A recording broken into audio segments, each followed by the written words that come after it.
So here are 21 things that only League of Legends veterans will remember. But wait, before we start, I want to tell you about Opera GX, and before you skip, hear me out. I've been using this gaming browser for over a year now, and it has not let me down. First off, I'm assuming most of you are gamers since this is, well, a gaming video, which is perfect because of their GX control. It's a browser that literally lets you limit the amount of CPU usage or RAM usage, which ultimately lets your games run better. Because of GX control, you can also keep as many tabs open as you want without having to close them all the time, unlike Chrome, which tends to struggle a lot. GX control also has a network limiter that limits the network bandwidth used by the Opera GX browser to boost performance even more. Also, here gamers tend to like things like Twitch, Messenger, Instagram, Twitter, Discord. Well, it's all here integrated straight into the side of the browser. It doesn't get any more convenient than that. Oh wait, it does, because Twitch will even notify you when your favorite streamers go live. You can customize basically everything, which is not an exaggeration. There's a place called GX Corner that tells you the best current deals on games, which I've personally gotten hundreds of dollars worth of games for free. And if you're worried about transferring browsers, it can move all your bookmarks and settings automatically.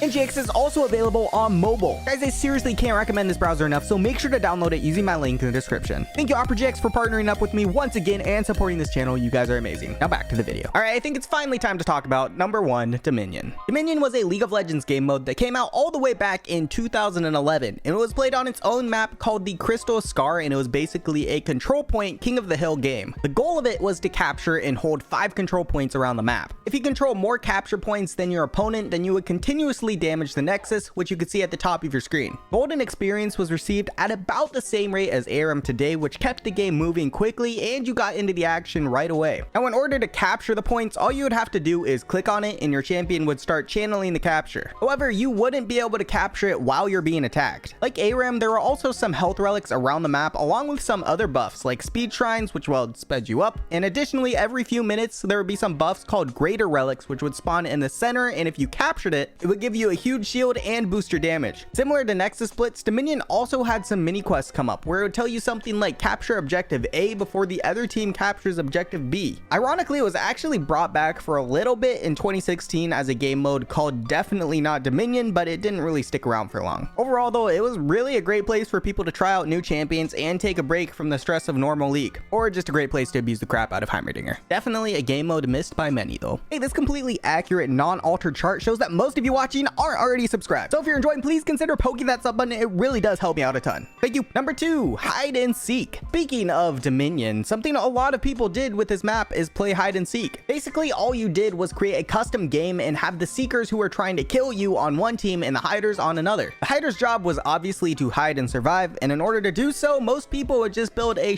ton of movement speed. As a hider, you would mostly just hide and run away, but you could also CC the seekers. And well, the seekers' job was to find and kill the hiders. Dominion was perfect for this because there was a lot of space on the map and you got movement speed buffs that spawned around. It was essentially the prop hunt of League of Legends. Number 3, Baron. So this is actually an interesting one. If you watch the Twist of Fate cinematic, it's pretty easy for us to tell who and what everything is. This is clearly Annie, this is clearly Garen, this is clearly Tryndamere, and this is clearly Baron, right? Well, funny thing about that, this cinematic in particular was released in 2013, and back then Baron looked like this. So when people saw the cinematic, everyone was really confused on what the purple snake looking thing was. I'm not sure if any of you were one of those people, but yeah, that was definitely a thing. Sure, most people kind of figured it out, but a lot of people were still really confused because, again, for perspective, this is what Baron looked like back then. So it was a bit of a change for them. Number 4, ward skins. When ward skins were first released, it wasn't offered as a permanent cosmetic. Instead, you had to rent the skins using IP or RP for however long you wanted it, which honestly kind of sucked. After you bought the ward, you would also need to check the ward that you wanted to use in your next game. And if you bought time for multiple wards, the time would continue to count down regardless if you checked it or not. Kind of a big ripoff overall. Number 5, stats. The old League of Legends client actually had a really cool feature where it would give you stats specific to your account, like max kills, turrets destroyed, minions killed, monsters killed, etc. This was actually a really cool feature that I wish they continued to do with the new League of Legends client. Speaking of the old client, do you remember when the chats used to be located at the bottom of the client instead of the side? Not to mention the nostalgic sound they had when someone sent you a message. Number 6, champion select and sounds. Old League of Legends was full of some really memorable sounds, like this one for example. That alone brings back a lot of good memories. However, so does some of the old champion select music, along with some of the old champion select screens.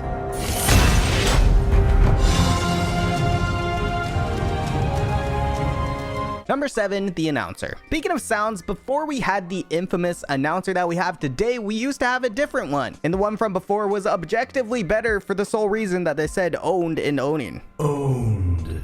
Owning. Quadra kill. Beyond godlike. First blood. Monster kill. Now, I personally have always been a big advocate of getting Jeff Steitzer to do the vocals for League, who, by the way, for those who don't know, is the voice for Halo. I mean, could you imagine hearing this while you're queuing up? Draft pick a ROM. Jungle diff. Or just this in general. Double kill. Triple kill. Overkill. Unfrickin' believable.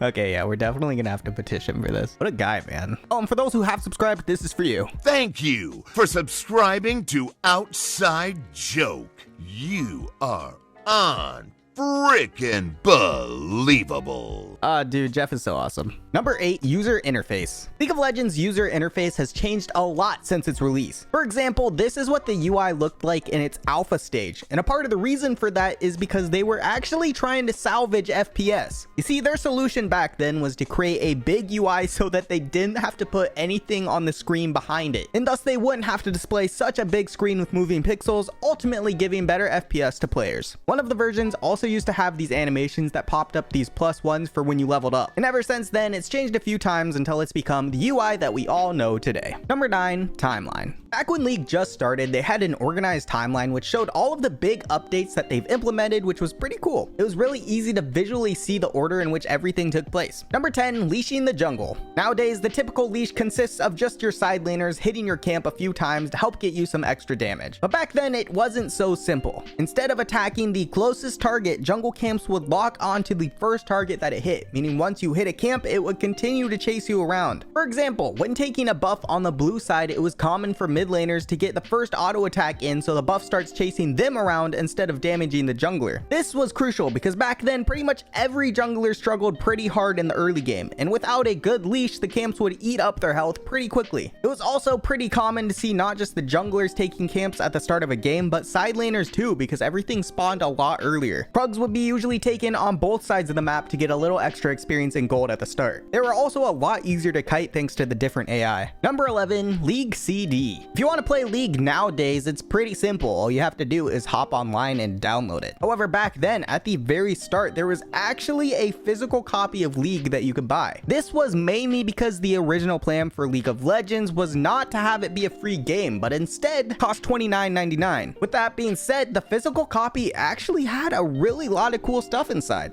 like an entire gaming manual, a collector's map of Runeterra on one side with a list of champions on the other, including a picture of the original Sivir, which is pretty hilarious. A page dedicated to actually explaining League of Legends terminology, a guide on how to play the game, and of course a card for some free RP, because why not? Needless to say, this was quite the little package that they threw together. Number 12, influence points. IP or influence points used to be what we used to purchase champions in rune pages, just like Blue Essence is today. However, back then, instead of earning it through champion shards and missions, you would earn IP from actually playing the game. In other words, the more you played, the more IP you would get. For a 25-minute game on Summoner's Rift, you'd receive about 76 IP for a win, and anything past a 55-minute game, you'd receive about 145 LP for a win. You'd still receive some points when you lost, but it was substantially less. Just like XP boosts, there also used to be IP boosts, which were actually really popular back then because of how freaking long it took to get influence points. And this was crucial because you essentially needed IP to play the game properly. Not necessarily to buy the champions, but to buy runes, which I will get into in another video. But for now, let's get into number 13, levels. Level 30 in League of Legends has always been probably the most important level for most people because it's the level that you get to unlock sad mode. However, back then, it was way harder to hit level 30 than it is today. It wasn't until 2016 that Riot cut the amount of XP you needed to get level 30 in half. So if you're complaining about the leveling up grind today, just know that it used to be a lot worse and you got it pretty dang looking good. Before then, it wasn't uncommon for it to take about 2 to 5 months for the average player to hit level 30 on just one account. One of the reasons that it was so difficult to hit level 30 back then was because it was also the highest level you could possibly achieve. There were no level borders or level rewards because everyone peaked at level 30. Number 14, Masteries. League of Legends didn't always used to have runes and masteries together. No, they instead used to be separate. The mastery pages back then were set up like skill trees, and similar to most skill trees, you couldn't unlock everything all at once. Instead, you were only able to add 1 point into the tree every time you went up a level, which meant you wouldn't max it out until you hit level 30. And as you know, that took a while. In total, there were 3 separate categories. Before 2016, they were called offense, utility, and defense, but after 2016, they were renamed to ferocity, cunning, and resolve. Just like runes, masteries also had their own pages where you could have and store up to 20 customizations for champions. As far as the skill trees themselves, you had to unlock the first tiers before unlocking the second tiers. So in order to unlock the most out of your masteries, you would need a minimum of 18 mastery points to get one of the last tier 6 masteries in a tree, or otherwise known as keystone masteries. Once you unlocked your other 12 mastery points, they would just end up going into a second tree and pretty much act as the same as your secondary runes that we use today. Some of the masteries even carried over from back then, like Thunderlords and Grasp of the Undying. Grasp of the Undying is actually amazing if you're going to be landing auto attacks in team fights. If you've been in combat for 4 seconds, then if you land a basic attack, you get 3% max health back. Number 15, glitches. Alright, let's be honest. League of Legends has been full of glitches over its 13 years. It isn't exactly known to be the most bug-free game out there. So let's go over some of the more well-known glitches that have taken place. Let's start off with the summoner spell glitch. So remember when we were talking about masteries being their own thing you throw points into? Well, yeah, back then there was a mastery that reduced cooldown, and there was also a glitch with game files that let you add all of your points into that masteries, essentially giving you 0 cooldown on your summoner spells. And as you can see, it made for a little bit of chaos on the Rift. Can you imagine being in your promos just to see this?